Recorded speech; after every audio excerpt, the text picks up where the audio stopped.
diklat atau pendidikan dan latihan yang sudah saya laksanakan minggu lalu. Tugas akhir saya adalah memaparkan apa yang sudah saya dapatkan pada saat diklat.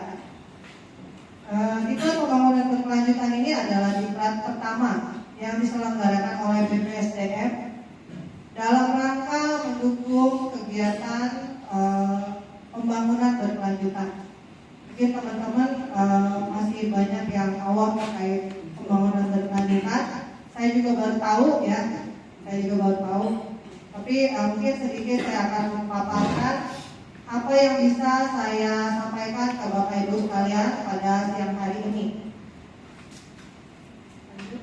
Nah, ini saya ambil dari internet foto-foto Kota Jakarta selama 3 bulan terakhir.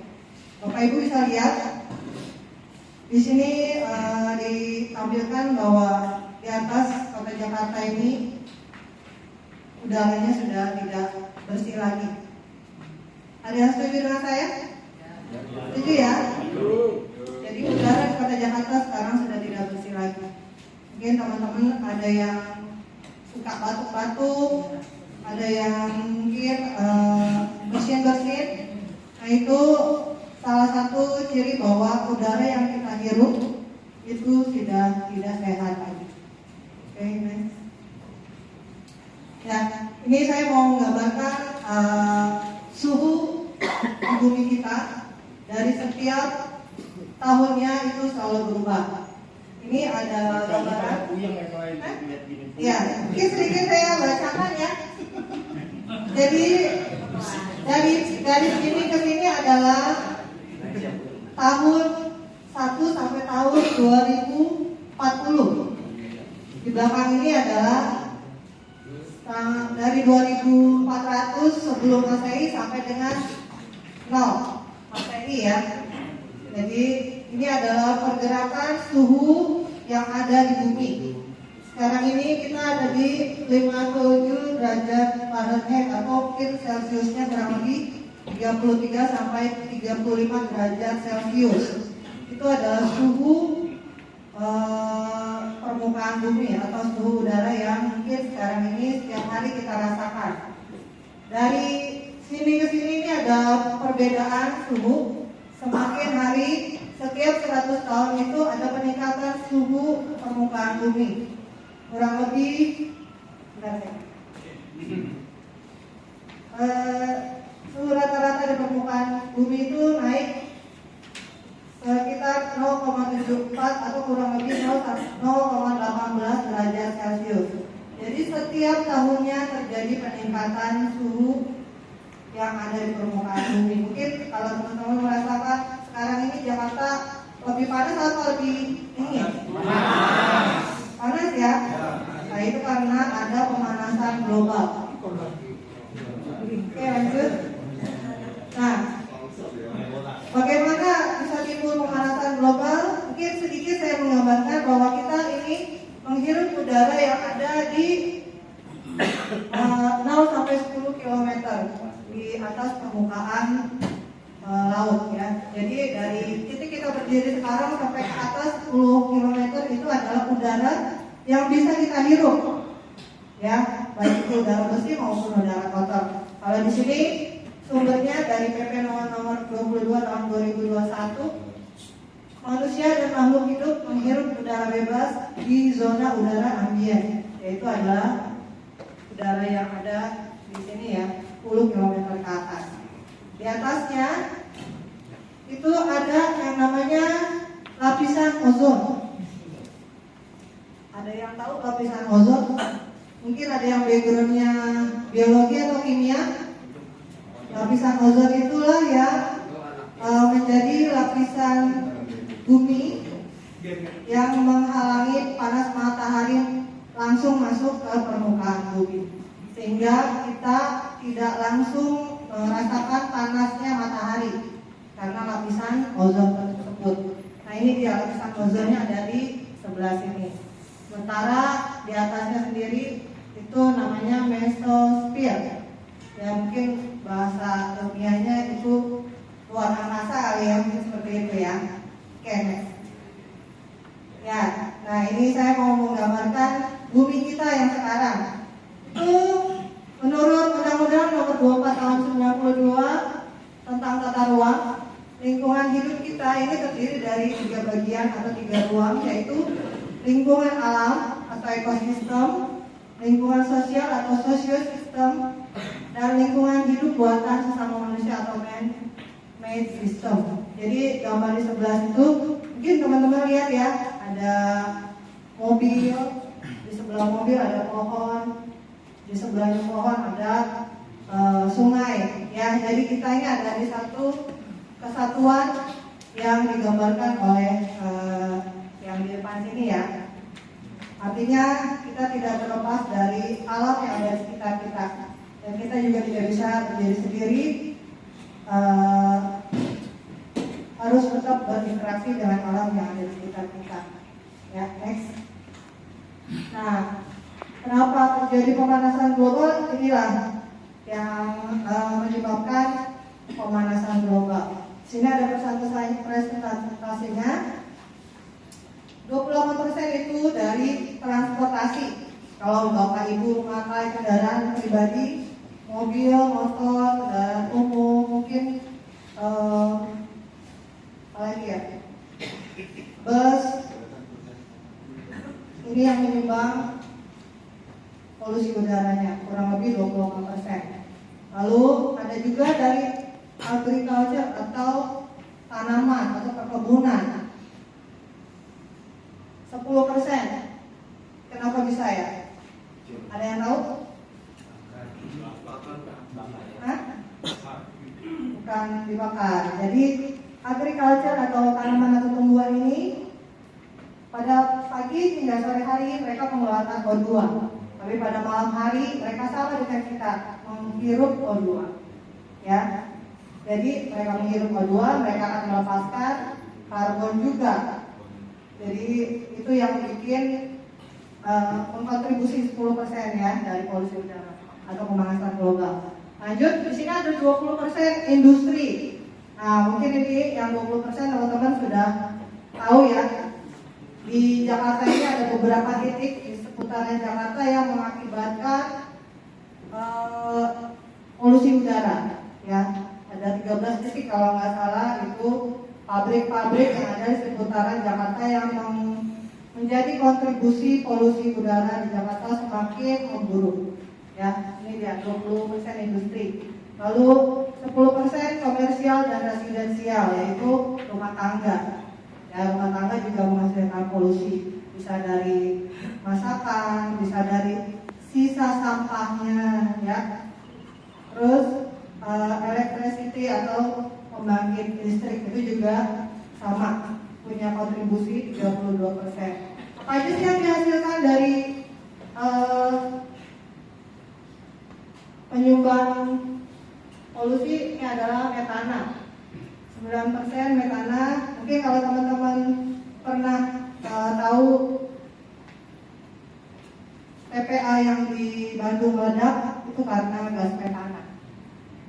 Ya, sama halnya pada saat kita kalau misalkan ada yang pernah bikin ekoenzim, kenapa ada gas yang timbul?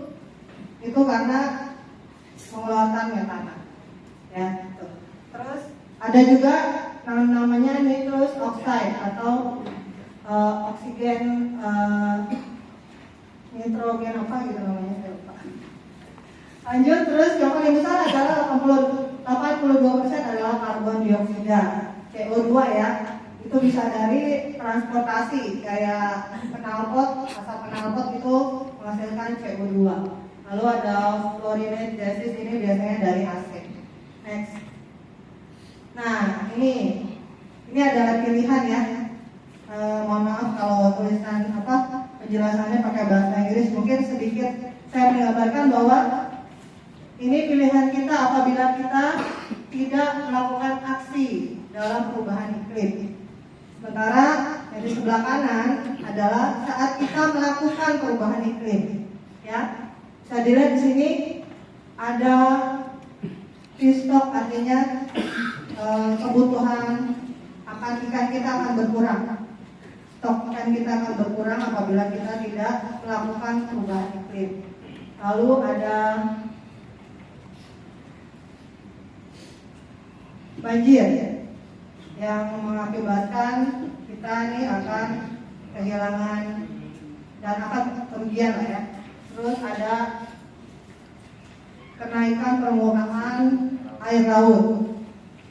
Lalu ada ini terjadi apa, typhoon? Hah? Badai ya, terjadi badai dan lain-lain. Mungkin bisa dilihat di sini ada banjir, ada rumah hanyut ya. Tapi saat kita melakukan perubahan iklim, ini yang kita dapat di sini ya. Dari sisi laut kita mendapatkan stok ikan yang cukup. Lalu kita juga bisa mengendalikan banjir dan udara lebih biru. Ya. Oke, next. Nah, ini dia. Mungkin ada yang pernah lihat gambar ini? Pernah lihat nggak? Saya baru lihat ini soalnya. Hah? Ya, ini adalah 17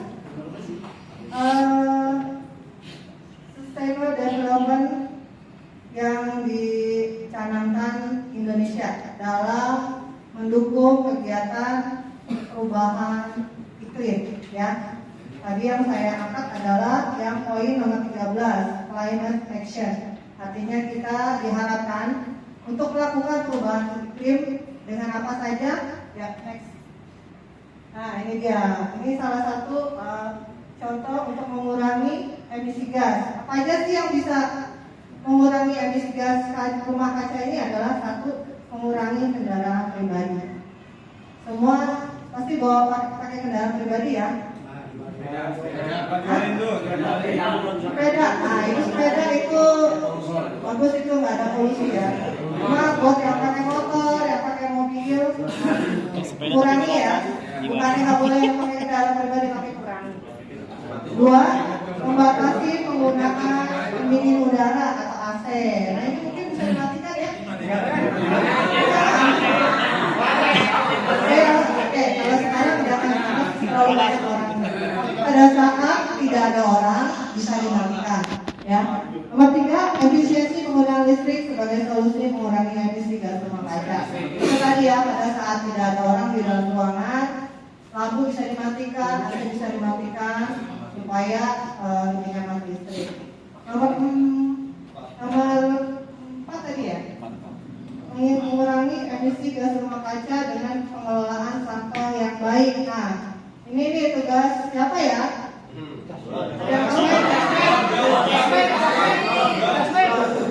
Ada yang bilang tugas pemerintah nggak? Ada yang bilang tugasnya masyarakat? Ya, mungkin ditambahkan lagi. Jadi ini adalah tugas kita bersama, bukan hanya masyarakat, tapi juga pemerintah. Ya, jadi kita bersinergi. Jadi yang saya dapat dari dalam diklat saya itu adalah polluter pays principle. Ribet ya. Artinya bahasa Indonesia adalah yang mencemarkan, siapa yang mencemarkan dia yang harus membayar biayanya. Jadi kalau teman-teman membuang sampah, artinya teman-teman semua harus membayar biaya pengelolaan sampahnya. Itu yang maksudnya ya. Jadi semua punya tanggung jawab yang sama. Ini nomor 4. Sekarang nomor 5, kurangi penggunaan plastik sekali pakai. Nah, ini yang masih banyak ya. Mungkin bukan hanya teman-teman, saya juga masih. Karena memang dari pemerintahannya masih belum banyak mendukung kegiatan ini. Nomor 6, meminimalisir penggunaan kertas. Nah, ini mungkin saya fokus ya bahasanya ya kalau dalam pekerjaan. Next. Nomor 7 adalah menanam pohon merupakan cara efektif mengurangi emisi gas rumah kaca. Nah ini tadi sudah dijelaskan sama Bu Seko ya, bahwa apabila kita menanam pohon, kita mengurangi efek tersebut. Gimana caranya? Karena tanaman itu mengeluarkan CO2 tadi yang saya jelaskan ya, dari pagi hingga sore hari. Nah itu meringankan beban udara ini untuk menetralisir polutan-polutan atau kotoran-kotoran yang ada di udara. 8. Menjadi vegetarian. Nah, ini belum saya jalanin ya. Saya yakin teman-teman juga belum ada yang vegetarian kan? Nomor 9 adalah biasakan mendaur ulang sampah. Nah, ini biasanya lakukan nomor 9 ini bang sampah, benar nggak? Di rumah ada yang sudah mendaur ulang sampah? Sudah. Adanya sedikit? Berarti cuma sedikit ya? Ada ya? Syukurlah. Berarti minimal dari yang sedikit itu nanti lama-lama makin banyak ya. Oke. Terus nomor 10 menggunakan organik langkah untuk mengurangi emisi gas rumah kaca ini. Nomor 10 juga sudah kita jalani khususnya di Kelurahan Mangga Dua Selatan. Kita sudah mengolah sampah kulit buah menjadi kompos ya. Terus nomor 11 tidak membuang-buang makanan, juga usaha mengurangi emisi gas rumah kaca. Artinya kalau kita makan harus sama piringnya Bu. Jangan. Nomor 12 ikut mengedukasi pentingnya menjaga alam dan lingkungan. Nah, ini yang penting harus sama-sama juga kita pelajari. Bukan hanya saya, teman-teman semua yang hadir di sini juga agar bisa ikut mengedukasi bagaimana caranya kita belajar bersama. Ada Bang Google, ada YouTube, ya, ada Bangor, ya kan? Ya, atau juga mungkin bisa berkolaborasi dengan teman-teman Madupala dalam pelestarian lingkungan. Jadi itu adalah salah satu usaha kita untuk mengurangi efek gas rumah kaca. Ya. Oke, ada yang mau ditanyakan setelah ini? Apa sudah jelas semua? Ngantuk nggak? Ya.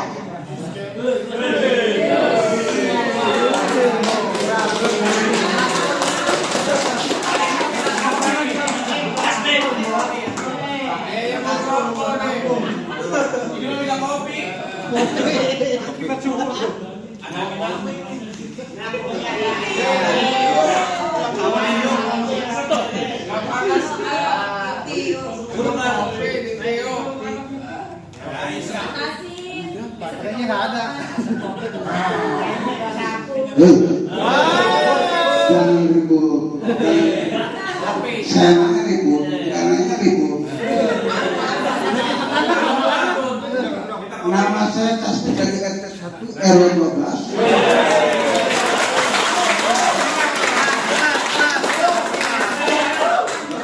Untuk masalah pencemaran polusi, apakah yang ditanyakan sama saya, apakah asap rokok termasuk polusi bukan?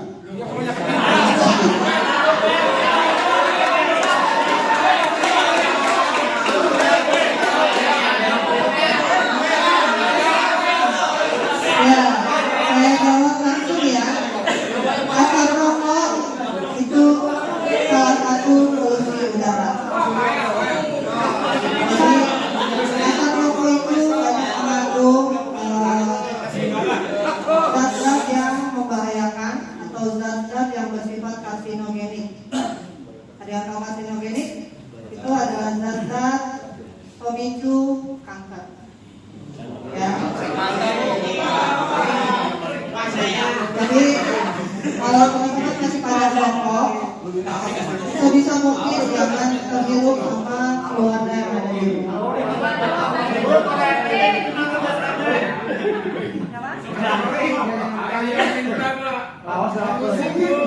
Ya, jadi yang pening nggak?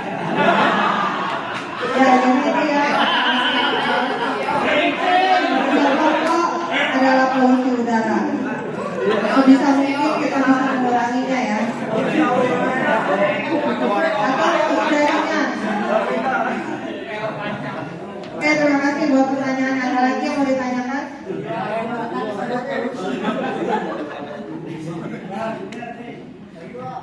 Ada? Lagi Met, tanya Met. Ya, silakan kalau ditanyakan. Mungkin pengelolaan sampah mungkin silakan. Saya tadi ada beberapa poin, ada 13 hal yang bisa kita lakukan. untuk mengurangi emisi gas rumah kaca. Salah satu faktor yang menyebabkan pemanasan global. Ada yang tahu nggak sih emisi gas rumah kaca kayak gimana? Saya nanya kali ya. Nanya sendiri jawab sendiri. Enggak, saya nanya langsung ke forum aja. Ada yang bisa jawab nggak gitu? Atau ada yang bisa menjelaskan ke saya apa tuh efek gas rumah kaca?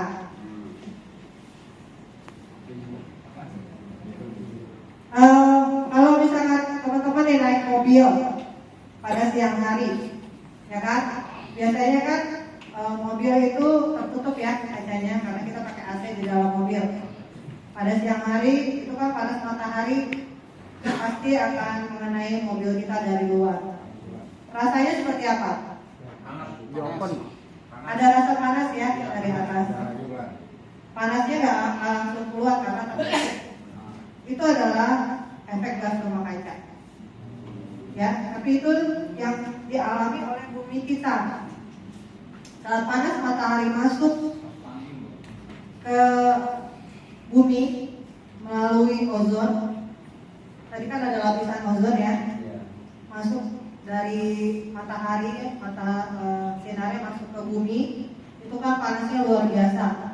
Tapi karena ada lapisan ozon, panas itu berkurang. Tapi tetap masuk ke bumi. Sehingga teman-teman bisa merasakan hangatnya matahari, bukan panasnya matahari. Ya. Tapi pada saat dia turun ke bumi, dia akan kembali lagi ke atas lagi. Nah, pada saat kembali ke atas, seharusnya dia kembali lagi keluar dari udara ambien yang tadi saya gambarkan ya, dari 0 sampai 10 kilo. Tapi karena adanya polusi udara yang terjadi sekarang ini, panas matahari itu tidak kembali lagi ke udara atasnya, tapi tertahan di bawah polusi udara yang ada. Sehingga itulah yang mengakibatkan panas bumi bertambah. Ya, makanya tadi ada beberapa hal yang belum bisa kita lakukan. Salah satunya adalah penanaman pohon untuk mengurangi panas tersebut. Tanaman itu identik dengan sejuk ya. Ada benar ya? Kalau teman-teman di bawah pohon rasanya panas apa tuh? Nah, itulah yang diharapkan kalau teman-teman menanam pohon, suhu udara akan turun ya. Walaupun cuma 0,0001 misalkan gitu, tapi teman-teman sudah berkontribusi untuk mengurangi gas rumah kaca. Ya, ada yang mau ditanyakan lagi? Oke, dari teman-teman Madukala mau sharing mungkin? Ada yang mau di-share ke kita di sini terkait lingkungan, terkait pemanasan global mungkin? Atau mungkin ada kegiatan terkait pelestarian lingkungan yang bisa di-share ke kita? Ada? Belum ada ya? Belum ada. Oke, terima kasih. Ya, jadi mungkin bisa saya sampaikan khususnya di Kelurahan Mangga 2 sana sendiri, kita sudah melakukan pengolahan sampah kita ya. Salah satunya adalah pembuatan cairan ekoenzim yang memanfaatkan kulit-kulit buah yang biasanya kita buang setiap sore. Sekarang kita manfaatkan buat pembuatan ekoenzim. Itu adalah salah satu pengolahan sampah yang kita lakukan. Dan itu juga sangat berguna buat kita semua. Mungkin tadi kalau misalkan saya punya banyak waktu, saya juga akan menampilkan manfaat-manfaat apa sih yang bisa kita dapat dari ekoenzim. Tapi karena waktunya cukup pendek ya, saya cuma punya waktu 10 menit untuk paparannya, jadi hanya garis besarnya saja yang bisa saya sampaikan. Kalau memang tidak ada tambahan lagi, mungkin itu aja yang bisa saya paparkan buat teman-teman semua. Dan itu juga yang saya dapat dari pelajaran saya pada saat diklat berkelanjutan, pembangunan berkelanjutan. Mudah-mudahan apa yang sudah saya sampaikan, apa yang saya gambarkan, atau yang saya jelaskan bisa menjadi bermanfaat ya buat teman-teman semua, khususnya untuk pembangunan berkelanjutan yang sekarang ini sedang kita galakan ya, baik di Pemda maupun di tingkat pemerintahan pusat. Ya, yang tadi disampaikan poin nomor 13 itu adalah perubahan iklim. Ya, saya harapkan juga teman-teman bisa aktif untuk mengurangi efek gas rumah kaca ini supaya kita bisa sama-sama menikmati sejuknya udara di Kota Jakarta. Itu aja dari saya. Mohon maaf apabila ada salah-salah kata. Saya akhiri. Wassalamualaikum warahmatullahi wabarakatuh.